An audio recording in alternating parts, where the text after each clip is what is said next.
welcome to today's webinar. We will be speaking about optimal hormonal balance and optimal aging. So we've got really a lot of information to go over on this dreary fall afternoon, so welcome. My name is Baylor Rice. I am the owner and one of the pharmacists here at South River Compounding Pharmacy. Couple disclaimers to start. FDA doesn't review the slides prior to me speaking, nor do they really for any group, so that's pretty common. Also, the chat function that should be showing in your screens, so if you have a question, go ahead and type in a question there. I'll try to answer those as we go along. If we do start getting bogged down, I may have to push them to the end, but certainly I generally like to try to answer those as we go.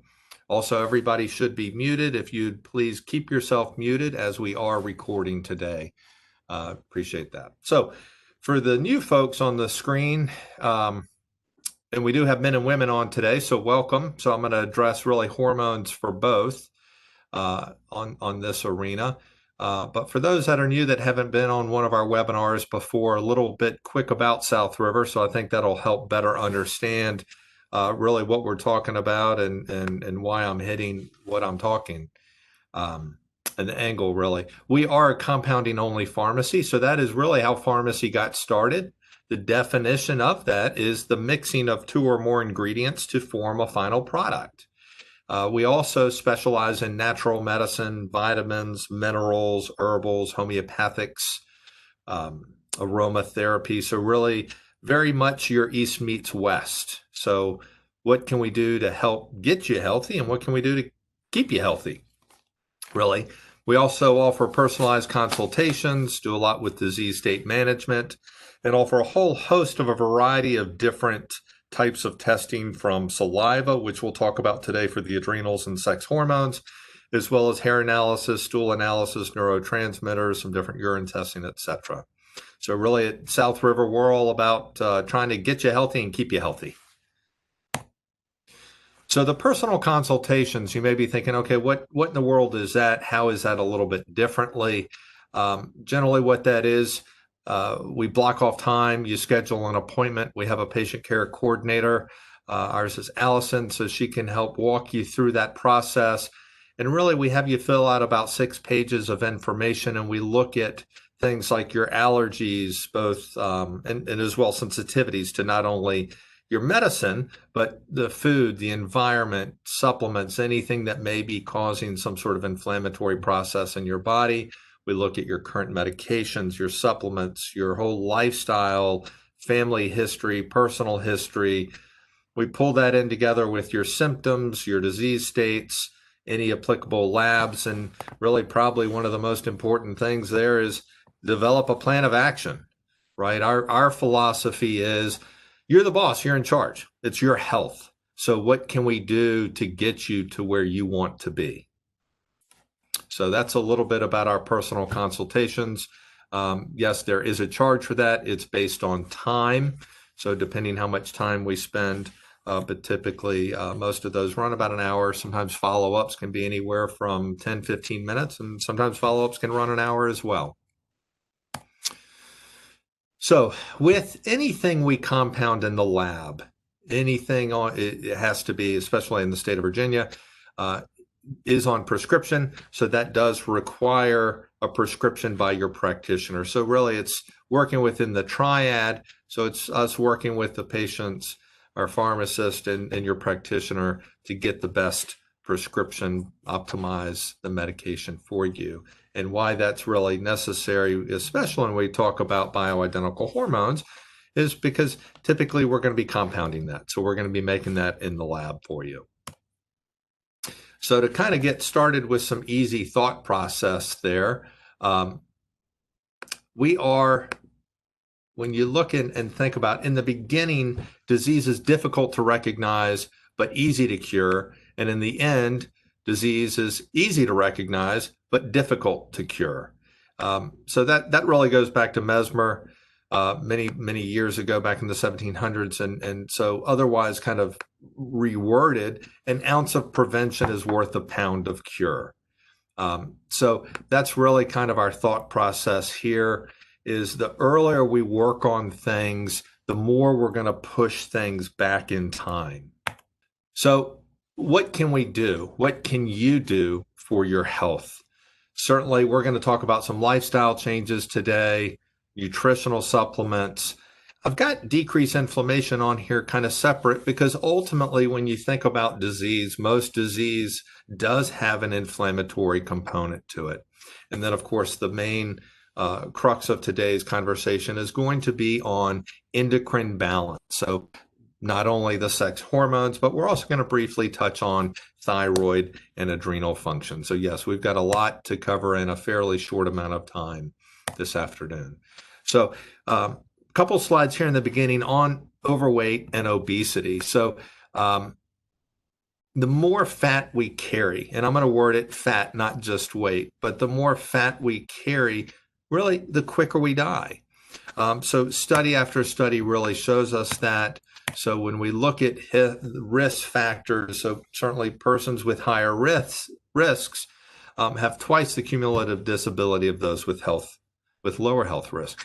And we're seeing this also right now with COVID, right? Which is why we're having to do this via webinar instead of in person, because we want to certainly limit the spread, but also keep my staff healthy, keep myself healthy, hopefully keep you healthy, your family healthy, my family healthy. We all want to protect each other. Not only do persons with better health habits survive longer, but in such persons, disability is postponed and compressed into fewer years at the end of life. And that's really best shown here. So if we look at quality of life on this axis, and we look at age on the bottom axis, the trick is we want to keep this bar as high as we can, as long as we can. Even if the endpoint's the same, even if no matter what we do, we die at 80, personally, I want this bar up and then just boom, right? Go like a banshee and then one day drop dead and be gone. So the trick is trying to keep this bar as high as we can. If you note here, where does this bar start dropping off? It starts dropping in the mid 30s, right? So it's not one of those things, most of us, have friends that have turned 50 or ourselves turned 50. It's not just it's 50 and it's over the hill. It really starts dropping at 35. If we want to correlate this with hormonal health, that's really where hormones start declining as well. So that's where we start to see the increase in cardiovascular disease, breast issues, prostate issues, brain issues, bone, etc. So to kind of also tie in a little bit about with aging, certainly cardiovascular disease is the number one cause of death. It's affecting 1 in 4 Americans. Diabetes, 1 in 5 over 65 years of age have diabetes. And looking at metabolic syndrome, which metabolic syndrome is really kind of a combination of a variety of different things. And some of that can be elevated waist-hip ratio, increased blood sugar, or increased cholesterol, really kind of looking at those factors there. But with metabolic syndrome, 22% of adults in general have metabolic syndrome. As you can see, as people age, that number, whoops, that went forward, that number goes up. So up to a third in the 50s, and then 43.5% in the 60s. Really pretty scary. So ultimately, to age as healthfully as we can, what can we do to kind of limit that? So this, again, is coordinating with that BMI level, so our fat mass. So as you can see, as your BMI increases, the risk for diabetes increase. As BMI increases, the risk for hysterectomies increases. Hypertension, look at that. That's almost a linear 45-degree angle, right? So increased blood pressure. Back pain as well increases. Excess mortality, there again, higher risk as that body mass index increases. So really, it's very important, and I take it very seriously. Even if somebody comes in and says, Baylor, I want to lose 5 pounds of fat, or 5 pounds, and then I reword it. No, we're going to lose 5 pounds of fat because I don't want you losing muscle. This is why, right? This is why. That's going to help with our whole aging process. So physical activity, that's one of the things that we can do, right? We want to keep moving. Not only is it going to help with our weight, it's going to help with energy, your self-image, fatigue, depression, clinically as effective as Prozac for mild depression, right? Helping with anxiety. And right now, certainly with COVID and the way everything is, so the gyms may not either be open or have access, or you may be worried about going and certainly either catching or spreading, rightly so. So where does that leave us? That leaves us going out and walking or running or biking, swimming, doing something that we can kind of do either in our, pods, if you will, in our group of folks that are in our little bubble, right? Also helps us relax, helps with sleep, also helping us cope with stress. And right now, certainly stress is at an all-time high.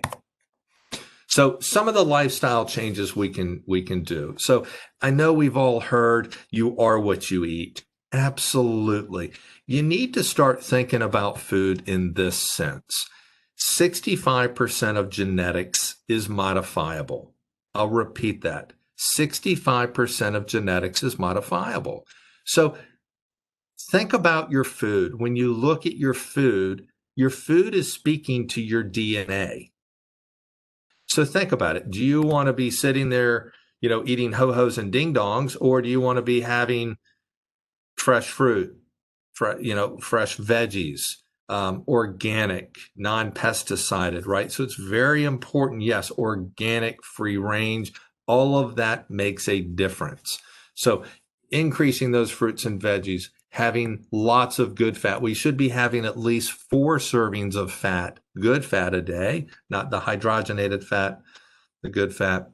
Increasing fiber, you should be getting at least 30 grams of fiber a day, trying to avoid and or limit that salt, the caffeine, the excessive alcohol. And yes, I put excessive alcohol. It's funny when you look back on the data, especially here in the Commonwealth of Virginia, and I know we've got some folks all over the country on today. In the Commonwealth of Virginia back in March, April, when COVID was really starting to go off, our alcohol sales here, because it's state run in the Commonwealth, were through the roof and highest ever. We hit records, right? So people were really leaning on that as a way to help kind of offload the stress. But however, so I'm not going to say, hey, necessarily be a teetotaler, but we do want to watch that excessive alcohol. It does disrupt delta wave sleep. So it can help you relax, but it can also affect that good deep sleep, restorative sleep. So be aware. Limiting that white flour, the white sugar, drinking plenty of water. So, if you're 150 pounds, really, we want 75 ounces of water. So, take that weight in pounds and divide it by 2 is what you want. Now, granted, that can skew up or down depending on your disease states. And certainly if it's summertime and you're an endurance athlete and going out and doing a 60-mile bike ride, well, you're going to go higher than that, certainly, right? Exercise, as I've already kind of touched on a little bit, certainly cardio, aerobic. Ideally, we want 150 minutes of cardio per week, right? If it's, well, Baylor, I can't run, I can't cycle, I'm older, I'm afraid of falling, afraid of breaking something, then give me 10,000 steps a day, okay? We can lose weight with 10,000 steps a day. We need to be active. Bring in some weight-bearing exercise, stretching, so very important. So very important. Also for women, certainly doing those Kegel exercises. And, that's pretty easy. When you're at a stoplight, you think, if you want to multitask instead of playing on your phone, do some Kegel exercises, do a little multitasking that way. Certainly relaxing, breathing deep, doing that often. Try to set yourself 20 minutes a day for yourself to do something. So Baylor's baseline.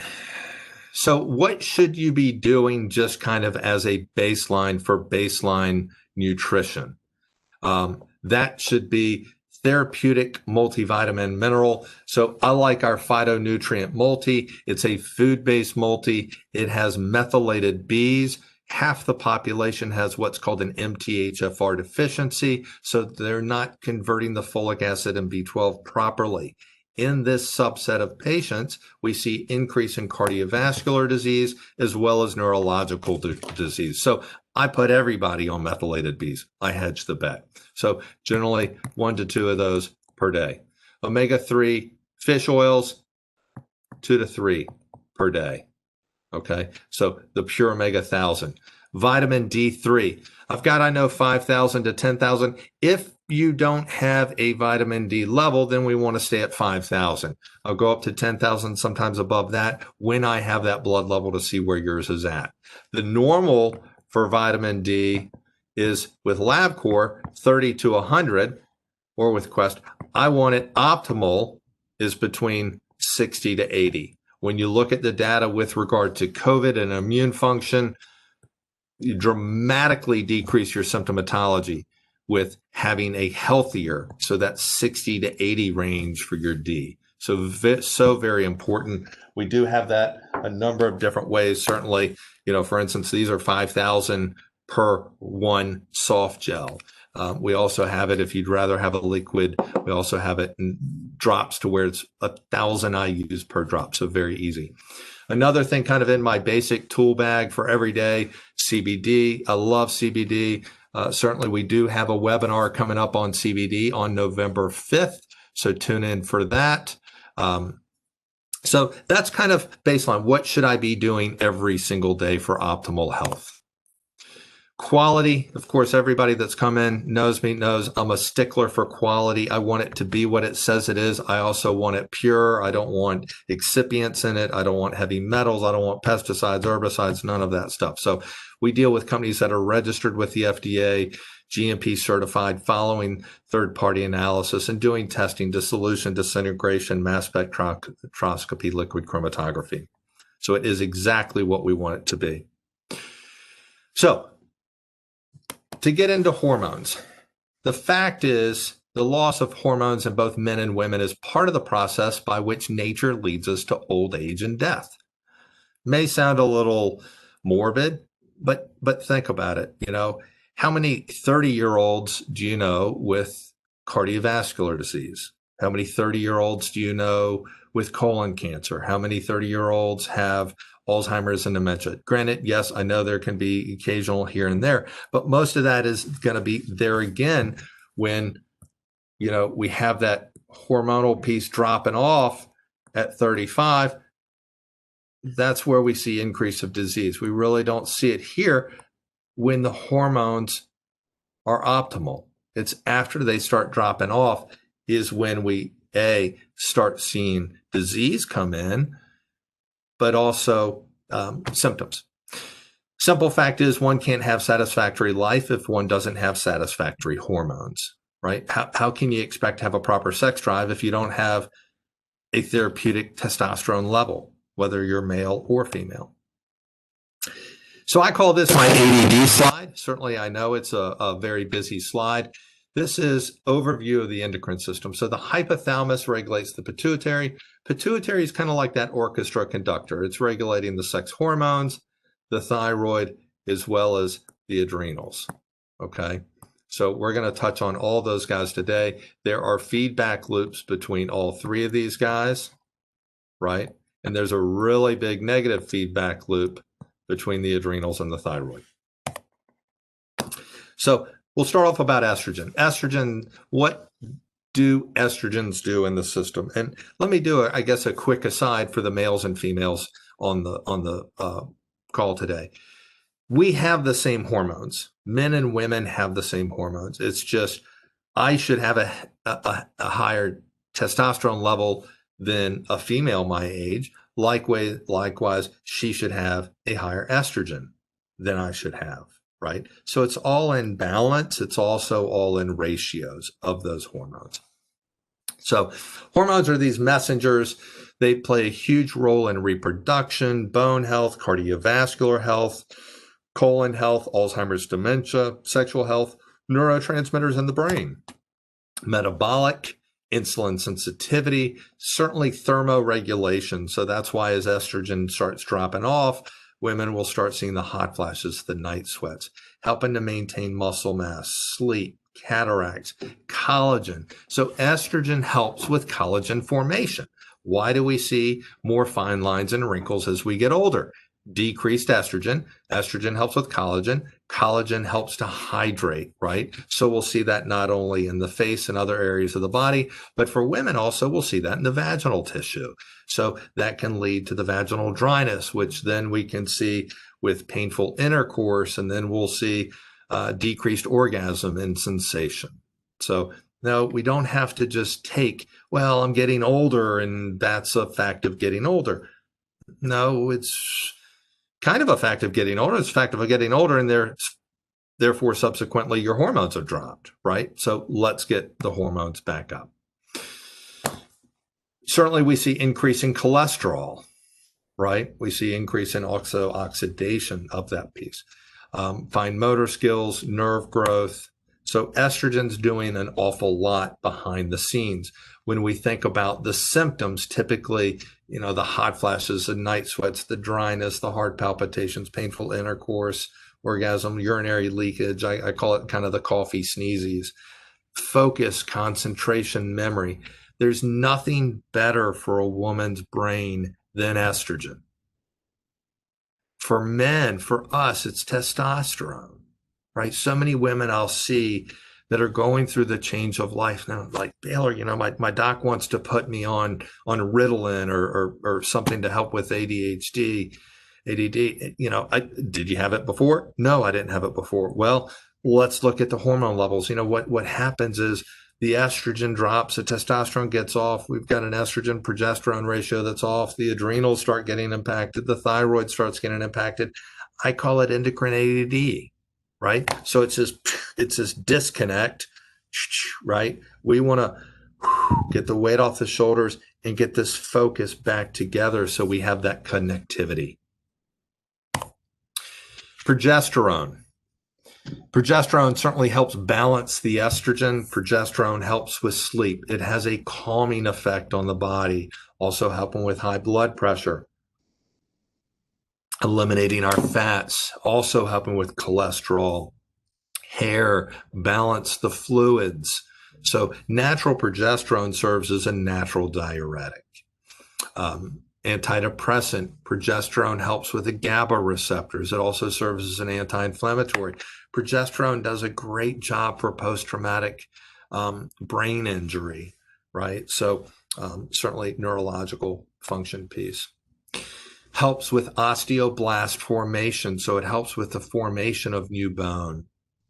Also helping there again, the feedback loop to the thyroid, so balancing of the thyroid. Libido helps with immune function, helps with myelinization, helps protect the breast. What's the deal there? It's typically, we find it's that estrogen dominant situation to where your estrogen is high, your progesterone is low, so you don't have enough progesterone to balance the estrogen. And then if you're not using the right kind of estrogen or progesterone, then that can certainly feed things as well. So some low progesterone symptoms. Certainly I call progesterone the happy hormone. So our irritability, anxiety, depression, mood swings, sugar carb cravings, the bloating, the breast tenderness, headaches, sleep issues, trouble losing weight. So, and part of this too is when we have more of that estrogen dominance. And what I find when you look at the hormones, right? Progesterone is the first one that drops. Estrogen will kind of be bouncing around, but collectively as we're getting older, starting to drop. But progesterone kind of falls off the ledge. And so when it does that, then you have the estrogen still at a fine level, but the progesterone's down. So that gives you this ratio of estrogen to progesterone that's off. And we need that progesterone to balance that estrogen, right? So especially if you have history of infertility, endometriosis, fibroids, those are all big indicators, signs of we probably have estrogen dominance. So This little cartoon says, that's odd. This bottle of Viagra was full 2 days ago, and we got all the little kitty cat tails up. So really talking about sexual dysfunction, we look at women's sexual dysfunction. About 43% of women, once they kind of hit the change, 30% of men are seeing some sort of sexual dysfunction.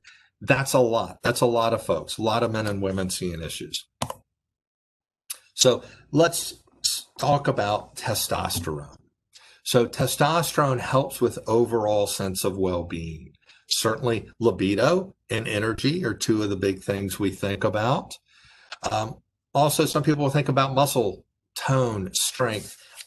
I term it more tone, right? So I'm not talking about this Hans and Franz, we're going to pump you up. So, people with their necks as big as their shoulders, they're doing something goofy, folks. That's not normal, okay? So for women, for men, proper physiologically appropriate testosterone levels should help with muscle tone, strength, endurance. It's not going to build these big stuff, okay? Helping with metabolic rate. So can it help with our lean muscle mass? Can it help with less abdominal fat? Can it help with weight loss? Yes. Are we going to put you on testosterone and you sit on the sofa eating bonbons and the weight going to magically fall off? No, absolutely not. You folks are too smart for that. You know that, right? We need to be moving. We need to do all the other things that we've spoken about and are going to speak about. But it's going to help. Everything kind of works together. Testosterone also helps with the bones, helps with cholesterol, blood pressure, insulin resistance. It has a huge piece with blood sugar. Absolutely huge, especially in men. If you're on this today and you have type 2 diabetes, we've got to look at your testosterone level. So kind of flip that around to symptoms. This one is kind of functions. I know you'd say, well, symptoms kind of, some of that kind of in reverse. This is out of what's called the ADAM questionnaire, so androgen deficiency monograph. So if you're going through and you're checking off a bunch of these, then we need to look at your testosterone level. So decreased energy, libido, muscle mass, mood changes, falling asleep after dinner, decreased ability to play sports, decreased cognitive function, insulin sensitivity, decrease in height, decreased strength, endurance, decrease in work performance. Again, checking off things, okay, let's look at that testosterone level. So what are some of the benefits of bioidentical hormones? And notice I'm talking about bioidentical hormones. I'm not talking about synthetic hormones, and we're going to talk about the differences in a moment. So bringing the body back to kind of natural homeostasis, helping to decrease symptoms. So for some women and men, it's really pretty easy. Wow, I've got a ton of symptoms. I feel awful. Okay, boom. Then that makes it easy. When we balance it, you can kind of see that black and white difference. The folks that are from a little bit scarier perspective working with, and I say that tongue in cheek, I'll see women coming in and typically more women in this scenario than men, in their 70s or late 60s, and they've got severe osteoporosis. And they go, and I talk to them, I'm like, well, did you ever take hormone replacement therapy? What'd you do there? They're like, oh, no, I didn't. I went through menopause. I didn't have any symptoms. It was great. I slided through it. I was lucky. Well, they didn't do hormones. They didn't address proper hormonal levels. What did I say already? Estrogen slows bone loss. Progesterone helps with rebuilding bone. Testosterone can also help with bone, right? So then all of a sudden they're looking at osteoporosis. What do?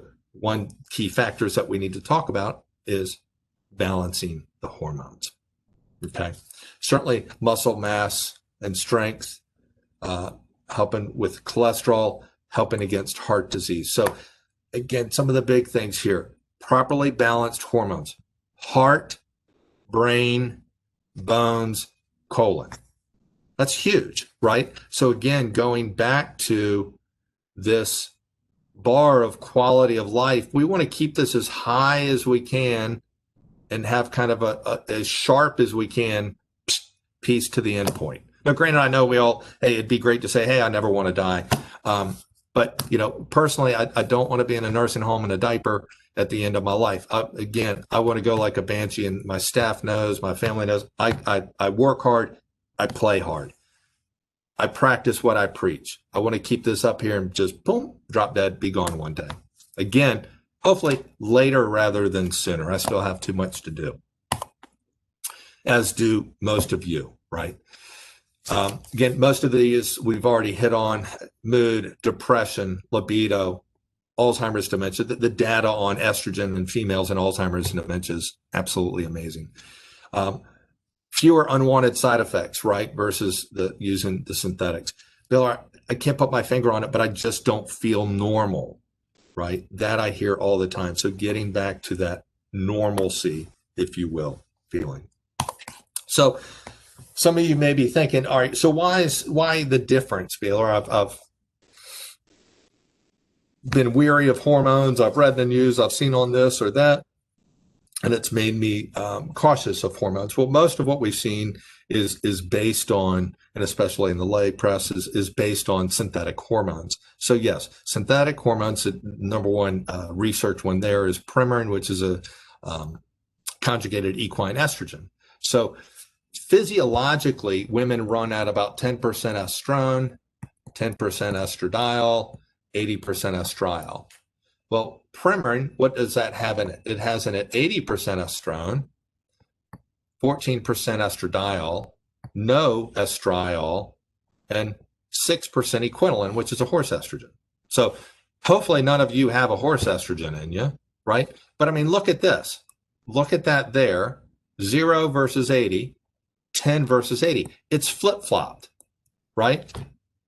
Why is that clinically significant? Well, estriol does not proliferate breast tissue. Again, estriol doesn't proliferate breast tissue. It's the metabolite off of estrone. Estrone goes into 16-alpha-hydroxyestrone, 2-hydroxyestrone, or 4-hydroxyestrone. That's the pathway. That's the carcinogenic pathway for both men and women. Women, breast cancer; men, prostate cancer. So if women normally are running at a 10% estrone level and all of a sudden you give them a replacement at 80%, it makes sense. You're going to dump more down each one of those pathways. What are you going to do? You're going to fire the breast up. No kidding, right? It makes sense. Look at the data, look at the literature, look at the research. It's not rocket science. It makes sense. Premarin, number one drug in America for over 20 years. Absolutely ridiculous. So that's the big difference. So when we work with hormones, typically I'm using a mix of estriol and estradiol and combining that with natural progesterone. I generally don't use any estrone unless I have a woman coming to me that's been on synthetics and has been on it for a while. Then I'll use a little bit in that transition period.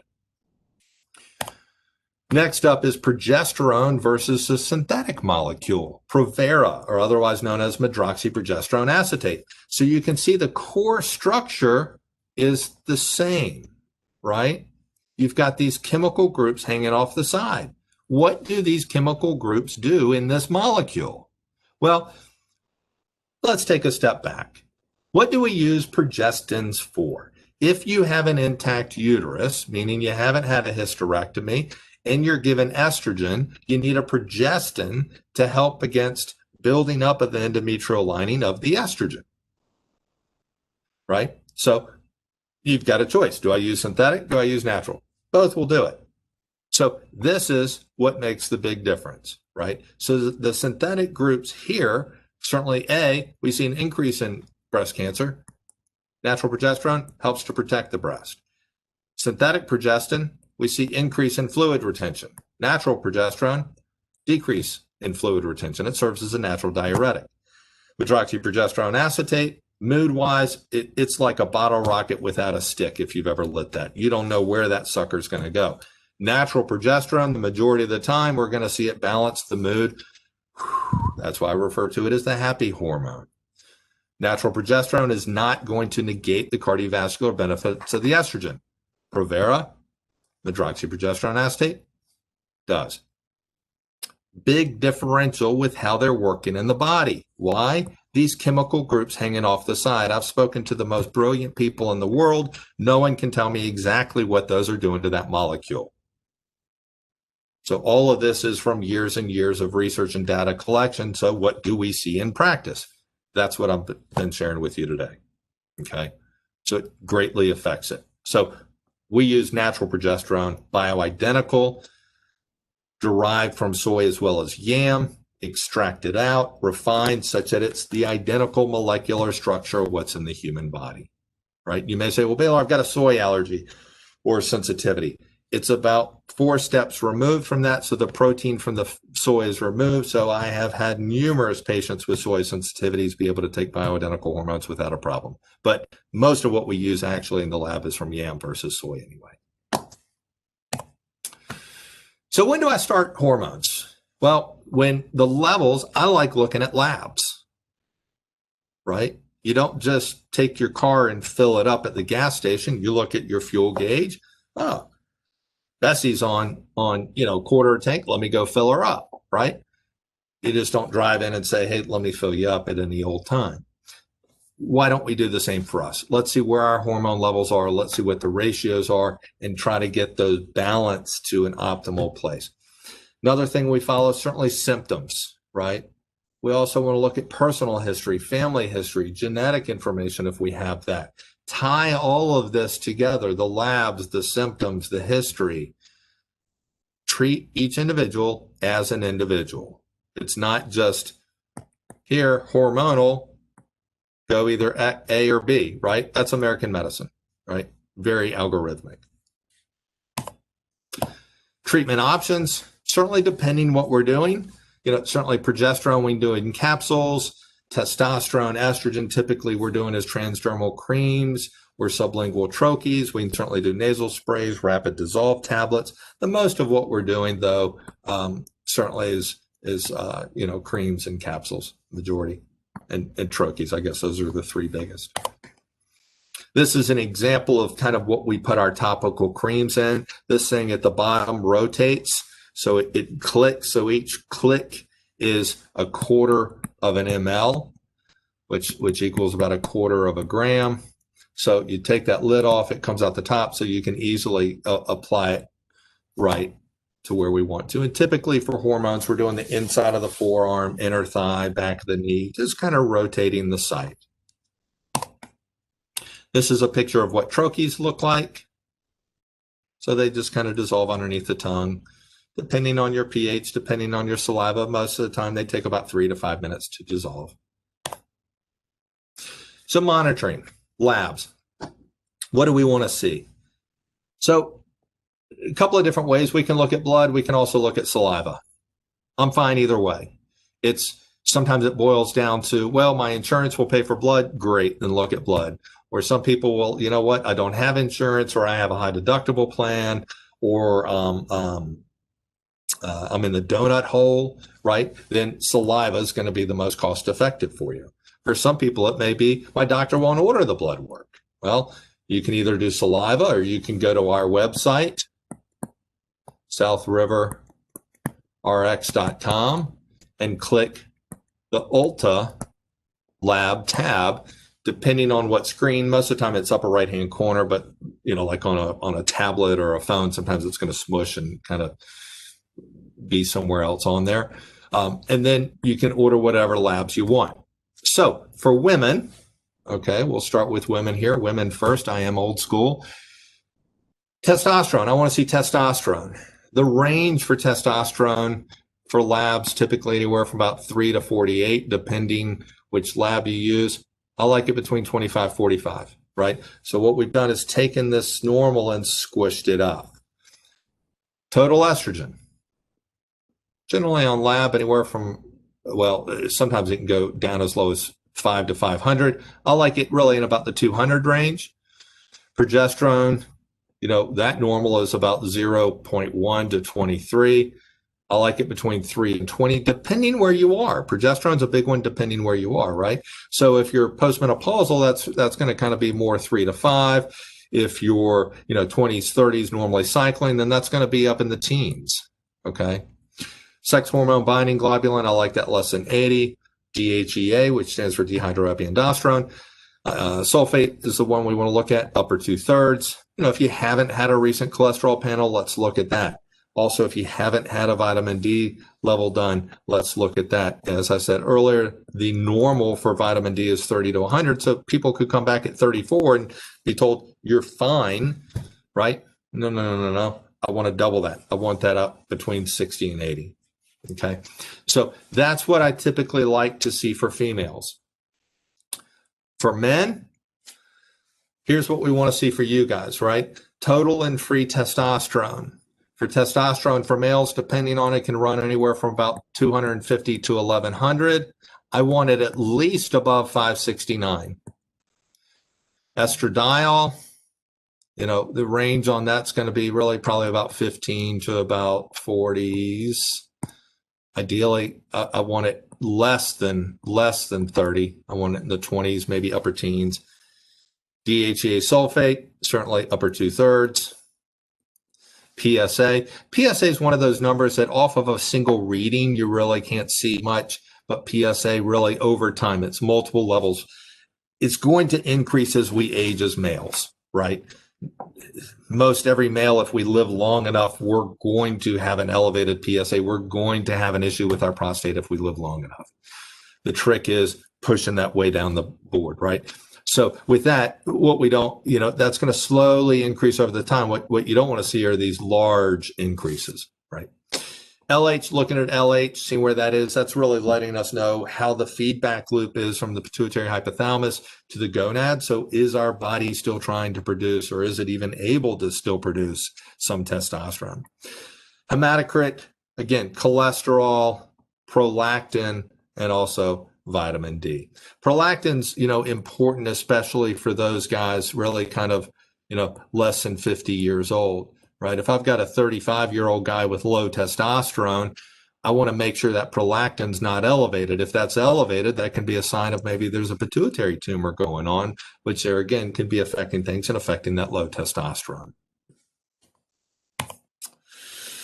So back to this. So we've touched on sex hormones. So hopefully that has helped make sense of hormonal balance and why we want to think about hormonal balance. So now let's touch on adrenals just a little bit, and then we'll touch on thyroid. Now we do have an adrenal webinar coming up on the 17th, I believe, of November.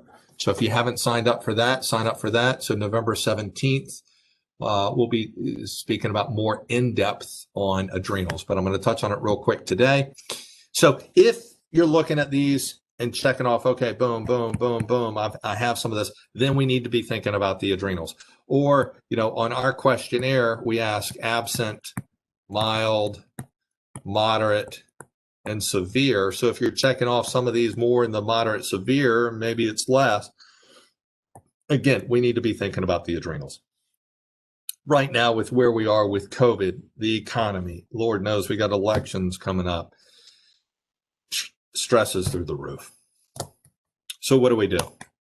There's a lot we can do nutritionally to help support the adrenals.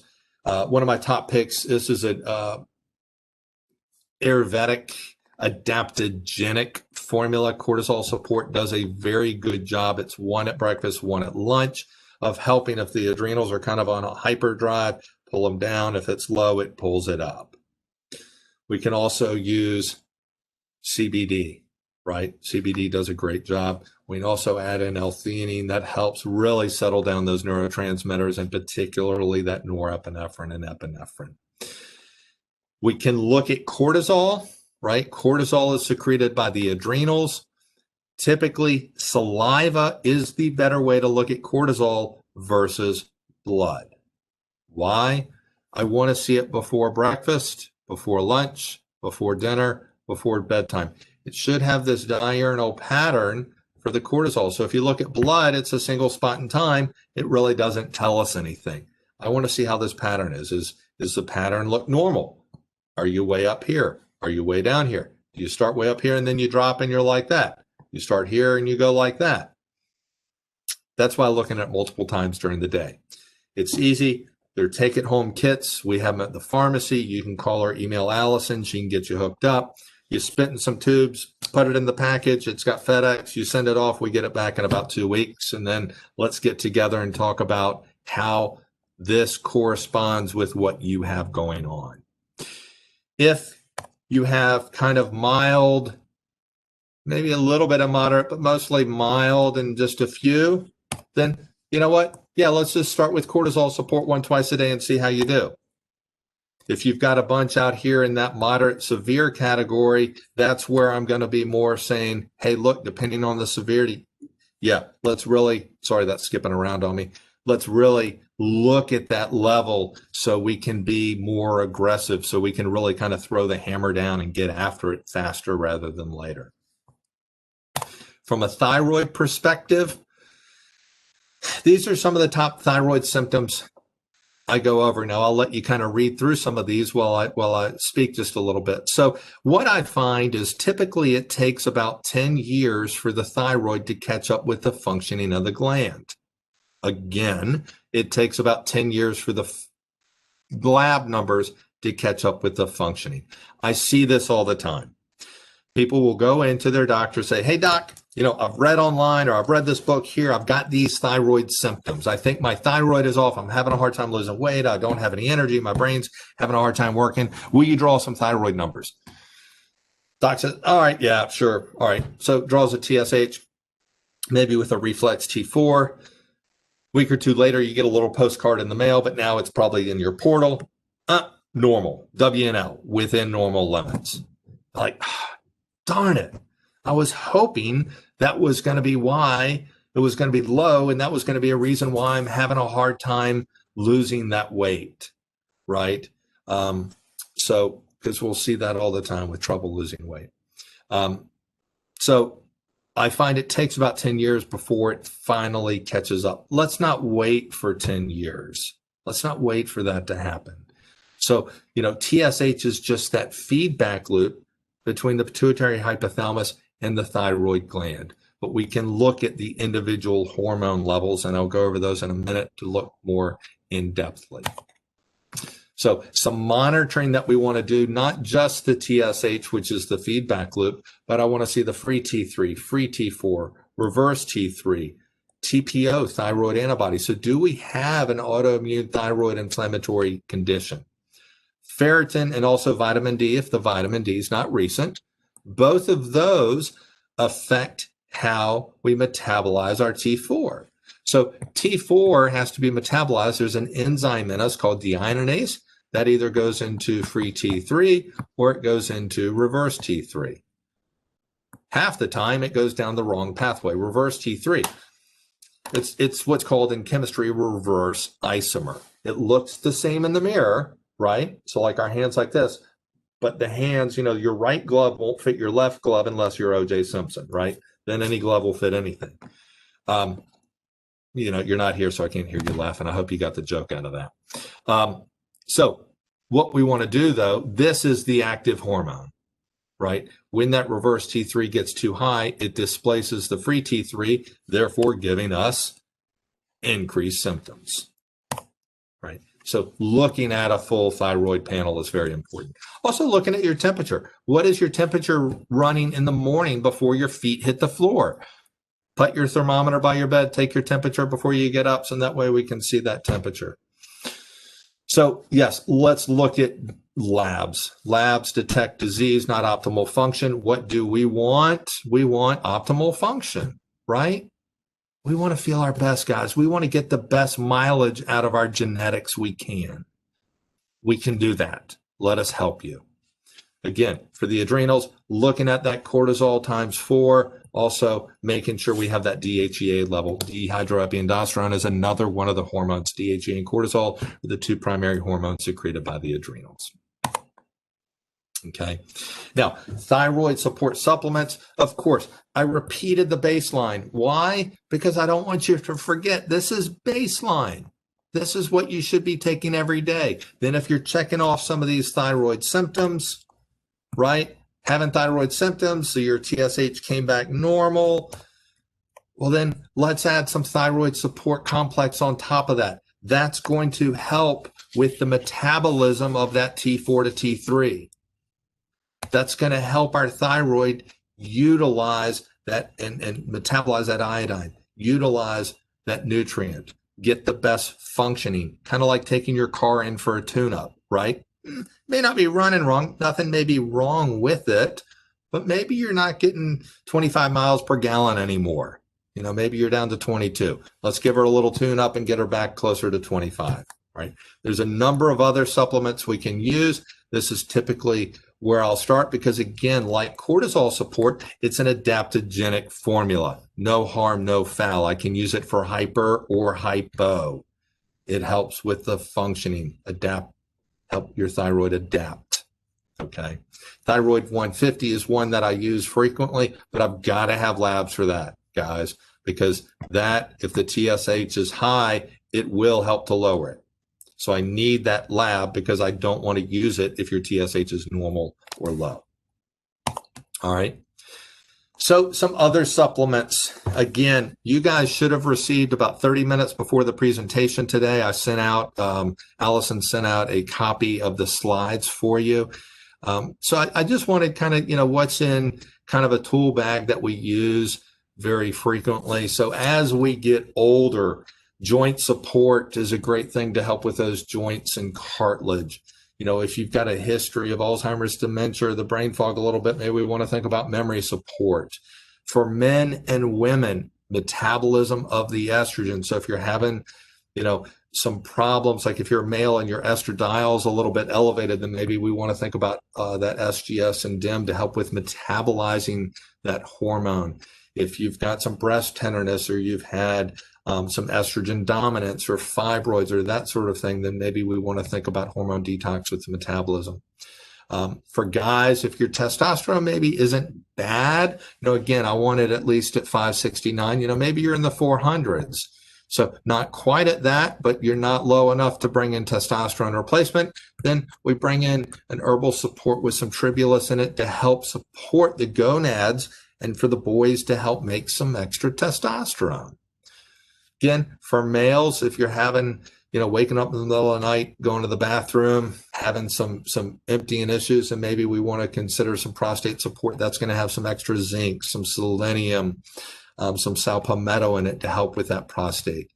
L-theanine's great for stress and anxiety. Stress support is that more wired and tired feeling. Many, many different things I'll use for sleep. So sleep support, helping with sleep cycle right, we'll add in sometimes the melatonin CR5, which is a biphasic melatonin. It releases some initially, and then it releases more about 4 hours later. So especially if you're one of those that, you're going to bed at 10 or 11 and then ping, you get that ping at about 2 to 3 a.m. and you're just like, oh, why in the world am I up? Then, let's think about resetting that circadian rhythm. Cortisol manager works great for that mind racing, that at night, settling that down. Prog Balance is over-the-counter progesterone cream. So, maybe you suspect that, okay, yes, Baylor, I've had some endometriosis. I've really kind of been thinking I've been estrogen dominant. Progesterone for females is one of the very few hormones I'll use without a lab. Why?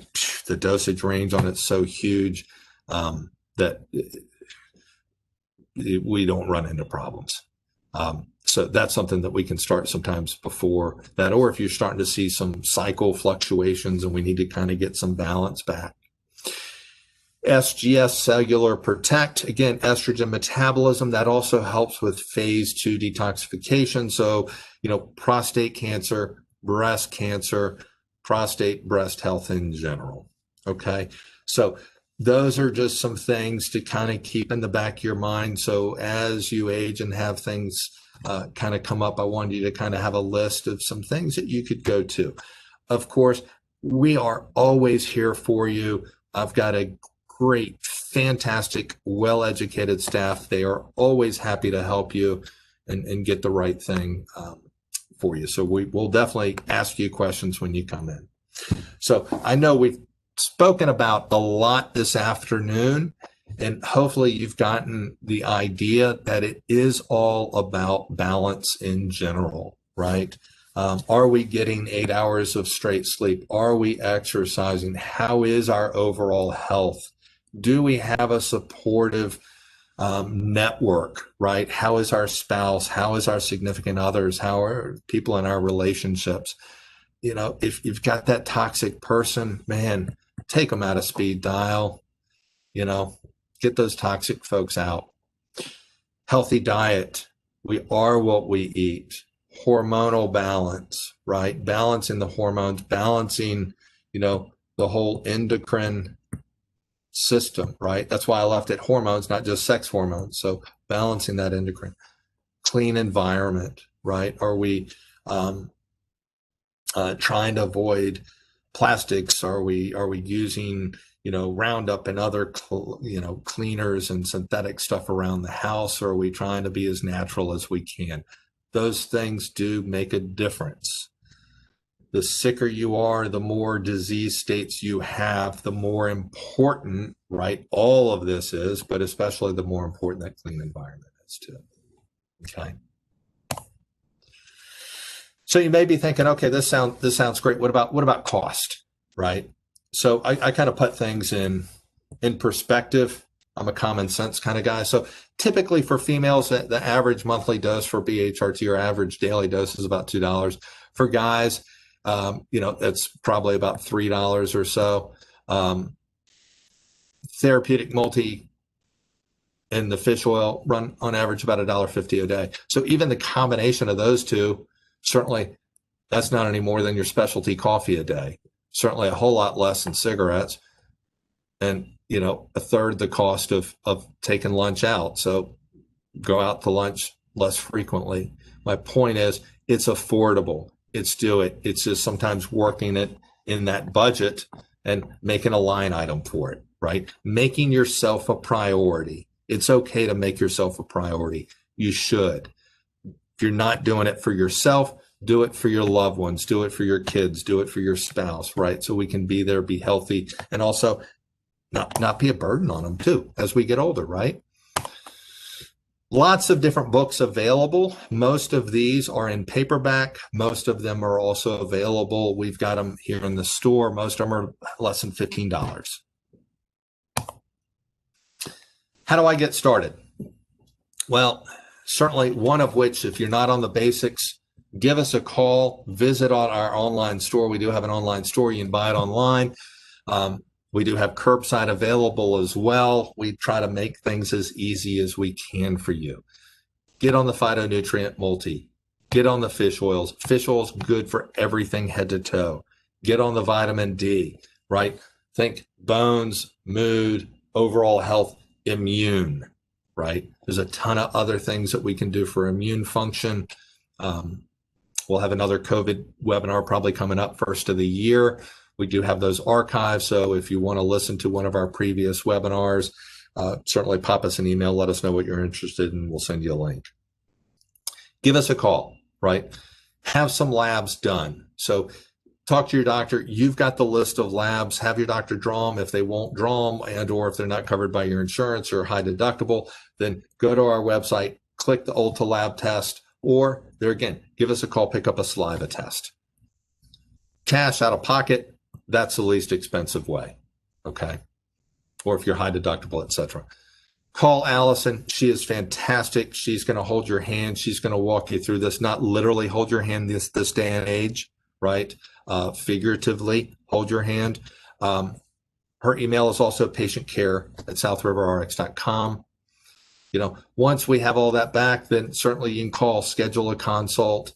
After that, typically if hormones are needed and we need to get a prescription, then we're going to get in touch with your doctor. We'll fill that prescription. Certainly if you're out of town, you know, we can ship things to you. We have some folks that are, hey, Baylor, I'm in town, but I'm just busy. You know, 10 minutes to me is valuable. Great, fine. We'll ship it to you. Not a problem. We ship tons of things out every single day. We're teed up for that and ready to go. So I know we've covered a lot of information today. I'm at the top of the hour. Well, yeah, top of the hour now. So I do want to leave a little bit of time. I'm happy to answer any questions. So in the chat box there, if you want to type in your questions, I am happy to answer those questions. If anybody needs to certainly pop off, we're at our hour. I'll certainly understand, and my feelings won't get hurt. Know we're here. We're happy to help.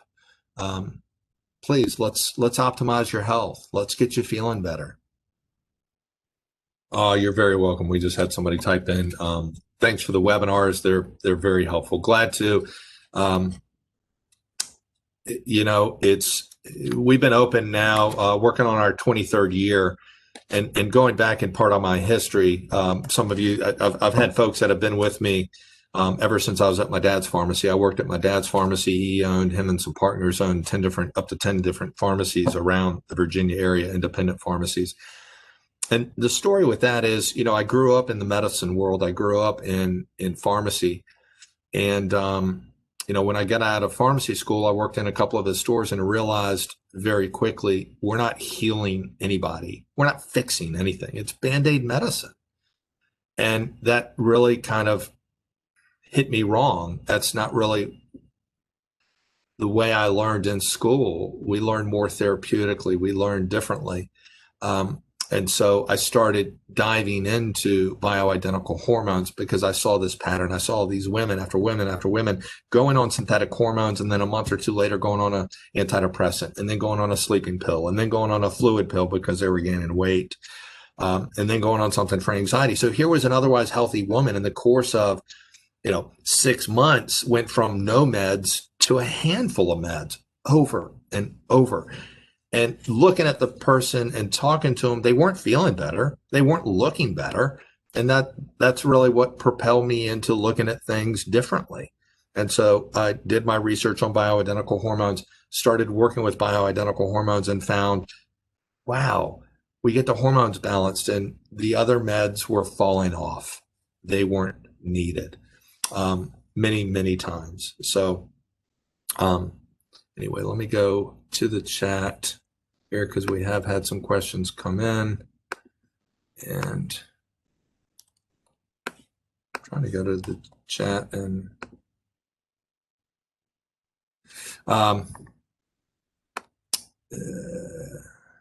so there's a question on love for mom to view the webinar. Certainly have her send us an email. And we can certainly send a link for that recording. Absolutely. Shoot. All right, guys, hang on a second because I had trying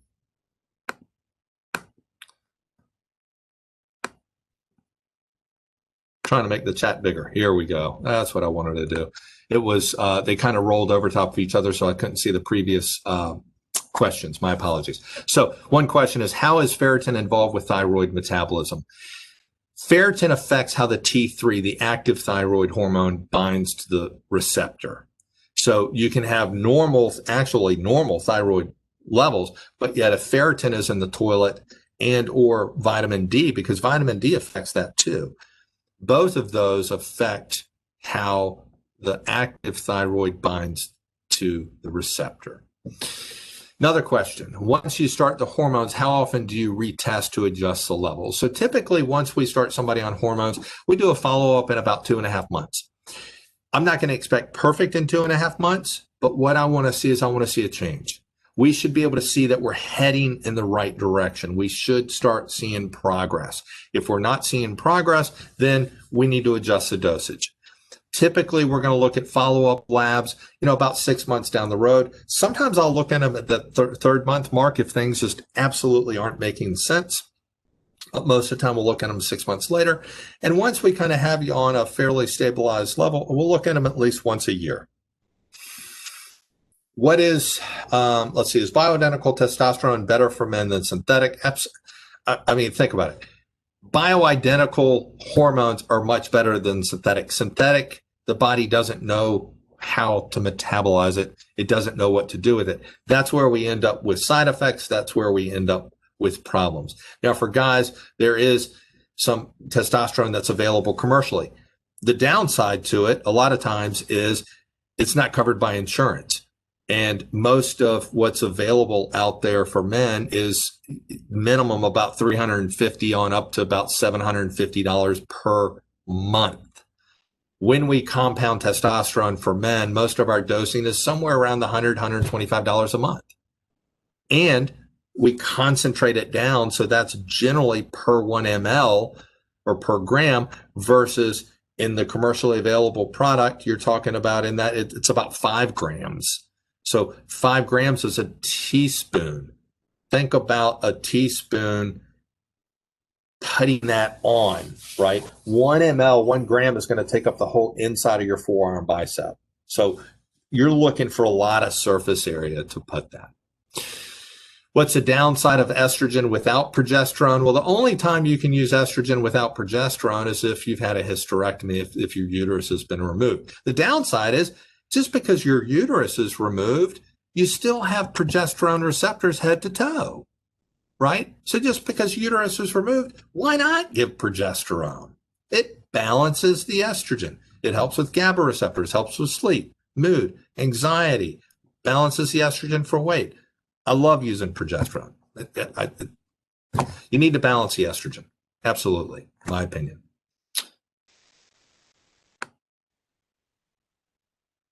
Let's see, I'm a 57-year-old female. I started bioidentical hormones within the last few months. I just took my first DEXA scan. I was told I have osteoporosis in my lumbar spine and osteopenia in my hips.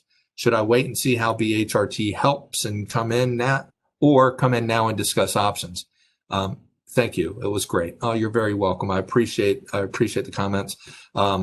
Please, and side note, if you guys would, give us an online review, I'd greatly appreciate it.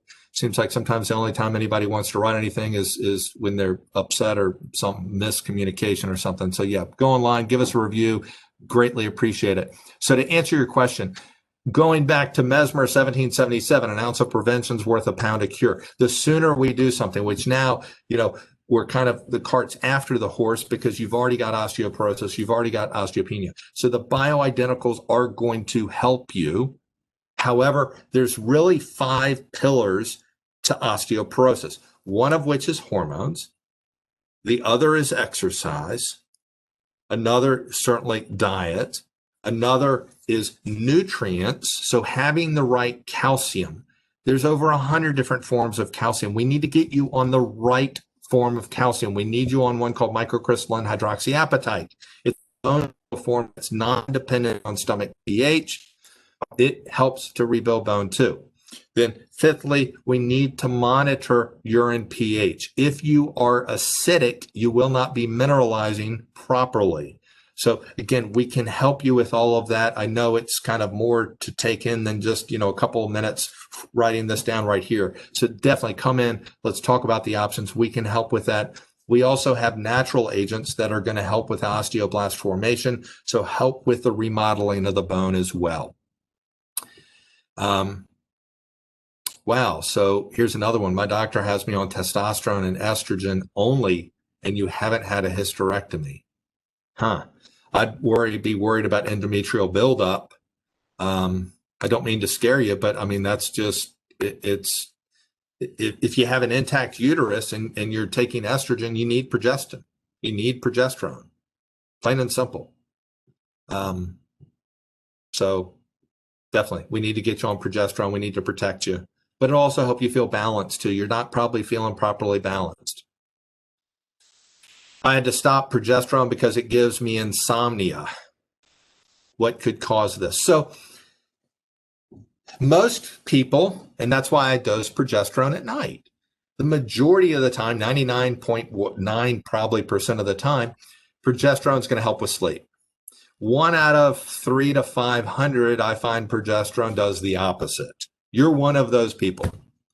So what do? Take progesterone in the morning.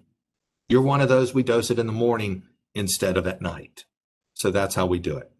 Also, progesterone is going to hit the GABA receptors harder if we do it as a capsule, if we do it orally. So that's either as a capsule or as a troche. So topically, it doesn't hit the GABA receptors as hard. So for you that progesterone's having this funky effect, then definitely we want to do the route of administration for you would be, I would do it transdermally as a cream. while I'm waiting, I'll give another minute or so to come in. I was just going to roll through the rest of our webinar schedule.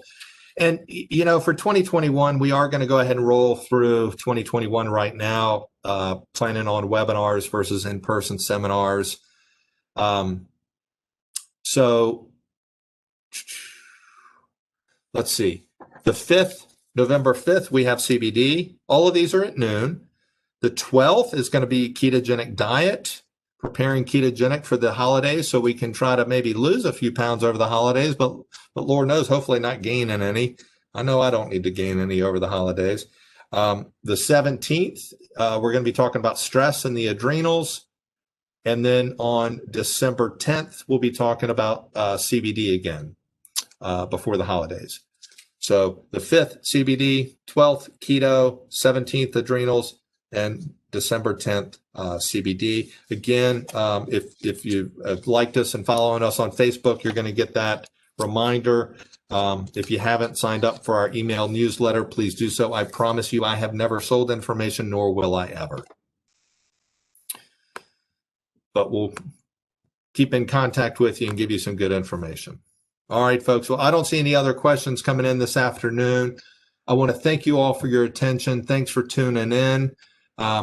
Again, if there's anything we can help you with, don't hesitate to reach out. Give us a call. Email Allison. She'll be happy to help you walk through whatever you can. If she is tied up, don't be afraid to leave her a message. She will call you back. She's absolutely fantastic, and I think you'll enjoy talking to her. Thank you so much, everyone. Have a wonderful day.